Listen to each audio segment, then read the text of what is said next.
Hi guys, welcome back to my channel. I know. What? I'm wearing makeup because my skincare is not working. Maybe. Also, I'm trying this microphone. Y'all can see my tripod there, just like, let's not. Okay, great. I'm testing this microphone to see if, but I feel like I'm too tall or not short enough for this. So we'll see if it stays or if I remove it and attach the previous microphone. So just let me know if you guys like it or not, if it sounds less echoey.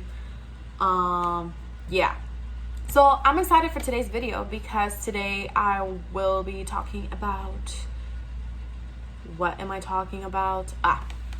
Self-care books, the last 5 self-care books that I have either been reading or about to read, and why.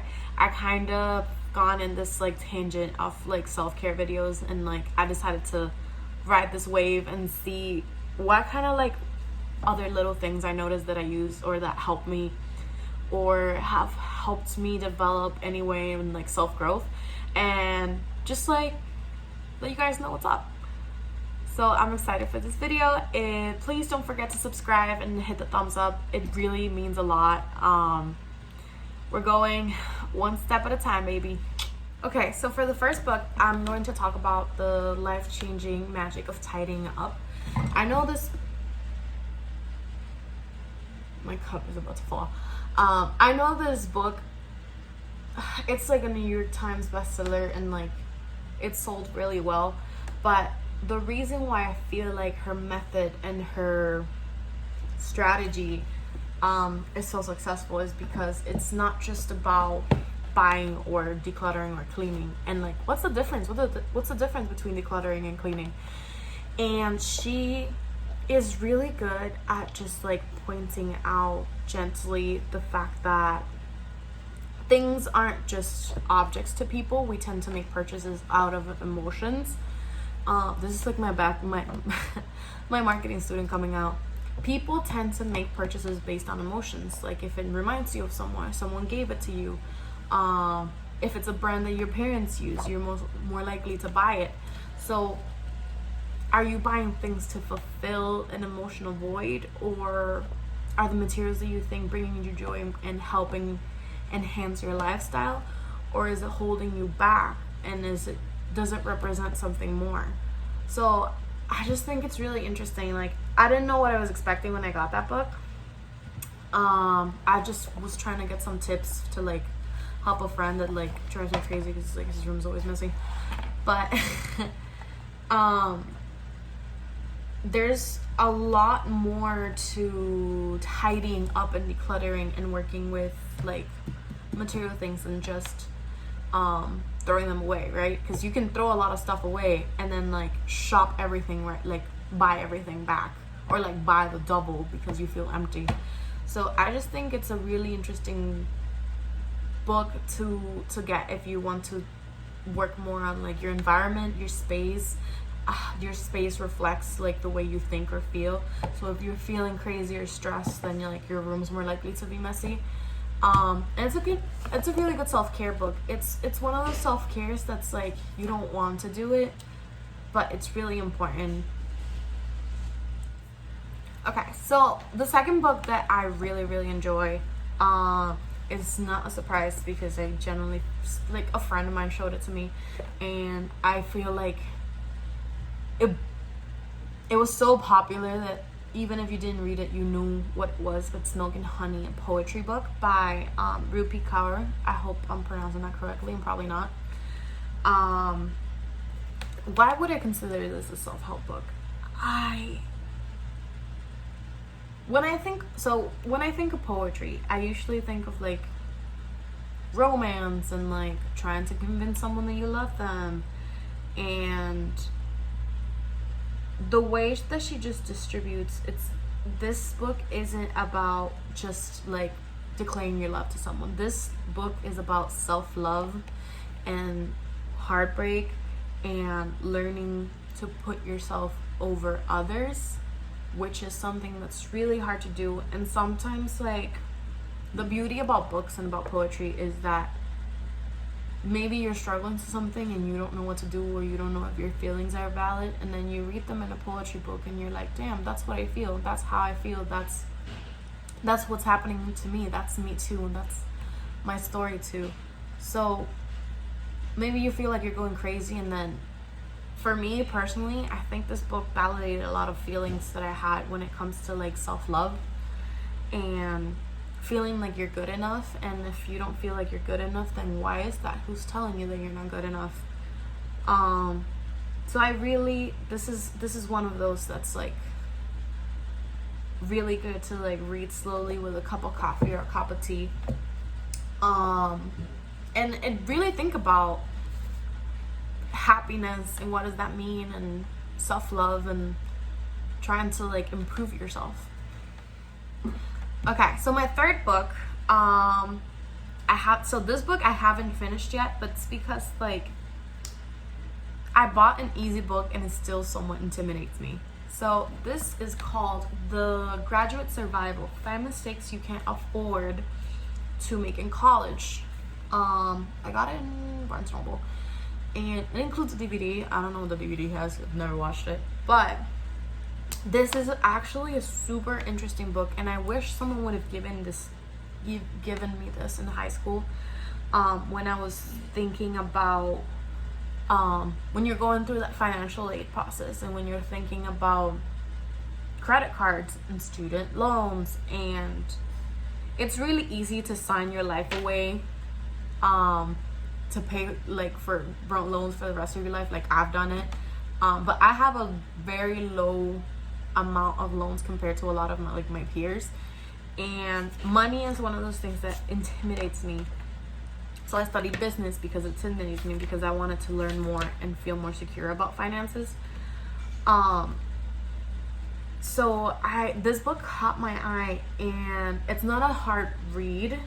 It actually has a lot of graphics, and it has like student stories about how they used or misused their money, and like what are things that they wish they would have done differently. I love this book. I haven't finished it, but it's because I really want to like go through it like deeply, if that makes sense. Like I want to read this and feel like I can practice what they're saying, if that makes sense. Like I can read this and then put it into action, and unless I'm not in that mindset, like I'm just having a hard time reading it. But I definitely recommend it for any student in general of anything. If you even if you're not a student and you want to know more about loans in general, if you have house loans, if you have credit cards, what's the chapters? It's 5 mistakes. So the mistakes are student loans, credit cards, dumb choices, not having a financial plan, and not having money. So if you're interested in knowing any of that, having more information, feeling better about finances, I definitely send you guys to check this out. It's I like that it has graphics, because it just makes finances a little bit more intimidating, a little bit less intimidating, sorry. So I do have an honorary mention, and the reason why I call it an honorary mention is because I bought it today. So my third book, it is called You Are a Badass at Making Money: Master the Mindset of Wealth, and it is by Jen Sincero. I am probably not pronouncing that correctly either, but it's this book. And so I've been seeing this all over TikTok. Am I buying it for the right reasons? I guess. But I did see all over TikTok about a lot of like girl boss business owners really promote it and say that if you want to start your own business, this is something that you should look into, so you can feel more confident about making financial decisions. And I'm super interested in starting my own business, so just like understanding and feeling more confident. So I'm looking forward to reading this book. I haven't read it yet, so I can't speak on it, but it's an honorary mention if you guys are looking for a financial book. And my number one, my favorite book of all time, ever in the history of forever. I am literally finished this book today, so I'm excited. This is the reason why this video exists. So our book number 5 is, I have to translate this. So I have the book in Spanish, not in English. The Plan of Joy, how I took 30 days to stop worrying, stop complaining, and discovering immense happiness. And this is basically, I have like everyone contacting me when I'm recording, like stop. So during quarantine, I have mentioned that, and this is actually the inspiration for me doing my YouTube channel and doing like a self-care series. It's because during quarantine, I felt like, I know a lot of people, like I felt like I was at my lowest. I felt like I didn't know what to do from there. I've never experienced a pandemic before. A lot of us haven't. I didn't know how to work. Then I lost my job. I lost my focus in school because I'm still in school. And I'm the type of person that likes to plan things, right? So I have a 3-year plan of how I wanted my life to go? Yes. Did the pandemic throw all of that out the window? Yes. And for a person like me who always has a plan to not know what comes next, because I didn't know what was going to happen the next day, was so utterly, I'm not saying that right, shocking, that I just like, I felt like all of my hard work had just like gone to shit. Like I'm like, all of my plans, like I've been planning to like work this hard and like get all these things moving by this year, so the next year I can be done with everything. And now like I don't have this, I don't have that. I was hoping I would move around this time. Now I can't do it anymore. And I just felt like I had like a lot of no's in my face. Like, you lost that, you lost that, you lost that opportunity, you lost that opportunity. So I bought this book for my mom, and it was about, I don't want to like spoiler alert, but so in this book, the author is a mother and wife, which I didn't think I would relate to because I don't have kids and I'm like 23. But she had her own business which collapsed, and then she found herself feeling depressed.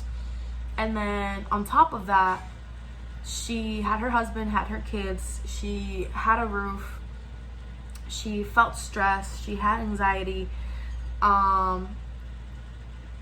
She just like, after losing her business, she was just like, I don't know what to do anymore, right? So she decided to do something crazy, and she's like, well, since I'm currently unemployed, why don't I just take 30 days to feel joy instead of happiness? Happiness is like in a moment, like a satisfaction feeling. Joy is like feeling grateful and happy for like the little things that happen throughout your day. She obviously explains it better than I could ever do it, but I just think it's really interesting how she takes in consideration a lot of concepts such as like religion and the law of attraction and the scientific, like how your neurons stay attracted to like certain thoughts, or if you create patterns in your brain. So she takes all these different directions of like, well, if you think negatively, your brain's gonna create a pattern and then repeat those thoughts. If you believe in the law of karma and you act negatively, what do you think is gonna come? Like, what do you think it's that kind of energy would bring to you? And she goes through her book as if it was a business plan. So the information that you should know before, the actual little changes that she made throughout her month period, and even the aftermath, and how to not only create that challenge and feel joy during those 30 days, but actually make it last. Like, this is like a life-changing, like, positivity mindset self-care book that has changed my mindset completely. And I think it can help a lot of people. So but yeah, so guys, so these are my books. I'll try to link them down below as best as I can. Most of them should be on Amazon, but I'll see. And most of these I'll buy like at thrift stores or Barnes and Nobles, where I buy most of my books. So I'll try to link them below. I hope you guys enjoyed this video. Again, don't forget to subscribe. Give it a thumbs up. Comment below what's your favorite self-help book or self-help YouTube person, movie that you've ever read, because I'm so into, like, I'm in this like self-help roller coaster, and I'm like, just give me more information. Or what's like a tip that's helped you like feel better or improve in some way.